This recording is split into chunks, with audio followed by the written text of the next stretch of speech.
২০১৩ সালে শাপলা চত্বর হত্যাযজ্ঞ মামলার অন্যতম আসামি সাবেক ডিআইজি আব্দুল জলিল মণ্ডলকে গ্রেপ্তার দেখিয়ে কারাগারে পাঠানোর নির্দেশ দিয়েছেন ট্রাইব্যুনাল। এদিকে ব্রিফিংয়ে চিফ প্রসিকিউটর আমিনুল ইসলাম বলেন, শাপলা চত্বর হত্যাযজ্ঞের তদন্ত শেষ পর্যায়ে, শিগগিরই প্রতিবেদন দাখিল করা হবে। অতীতের সব ক্রসফায়ারের ঘটনা যাচাই বাছাই শেষে ট্রাইব্যুনালে নেওয়া হবে বলেও জানান আমিনুল ইসলাম।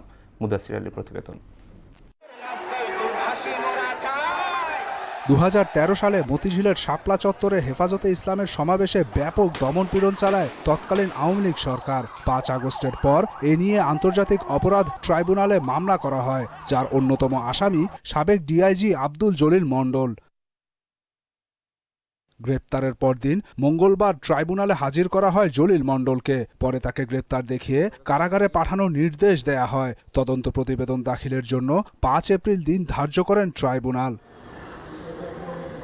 ব্রিফিংয়ে চিফ প্রসিকিউটর মোহাম্মদ আমিনুল ইসলাম জানান, শাপলা চত্বর হত্যাযজ্ঞের অন্যতম কুশীলব ছিলেন জলিল মণ্ডল। এই মামলার তদন্ত শেষ পর্যায়ে বলেও জানান তিনি। শাপলা চত্বর হত্যা মামলার মেইন কুশীলব, তার বিরুদ্ধে আমরা অনেক আগে ওয়ারেন্ট ইস্যু করেছিলাম। তদন্ত কার্য প্রায় শেষ পর্যায়ে। রিপোর্ট দাখিল সাপেক্ষে ট্রাইব্যুনালে ফরমাল চার্জ আমরা দাখিল করতে সক্ষম হব। এদিকে ছাত্রদল নেতা টিপু হাওলাদার ও জাসাসের কবির মোল্লাকে ক্রসফায়ারের নাটক সাজিয়ে হত্যা মামলার অভিযোগ আমলে নিয়েছেন ট্রাইব্যুনাল।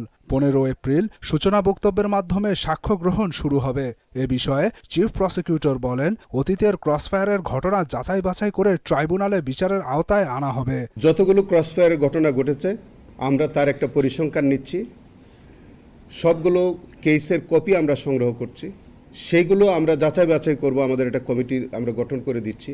এই অপরাধগুলোর মধ্যে যেগুলো আমাদের ট্রাইব্যুনালে বিচারের আওতাভুক্ত হবে, এই সবগুলো মামলা আমরা তুলে নিয়ে আসব এবং আমাদের এই ট্রাইব্যুনালের বিচারের ব্যবস্থা করব।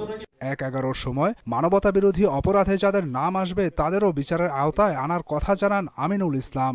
১/১১ সময় যেসব মানবতা বিরোধী অপরাধের ঘটনা ঘটেছে, যদি আমাদের এই ট্রাইব্যুনালের এখতিয়ারভুক্ত হয়, সেগুলো আমরা তুলে নিয়ে আসবো। মুদাসসির আলী, মোহনা সংবাদ, ঢাকা।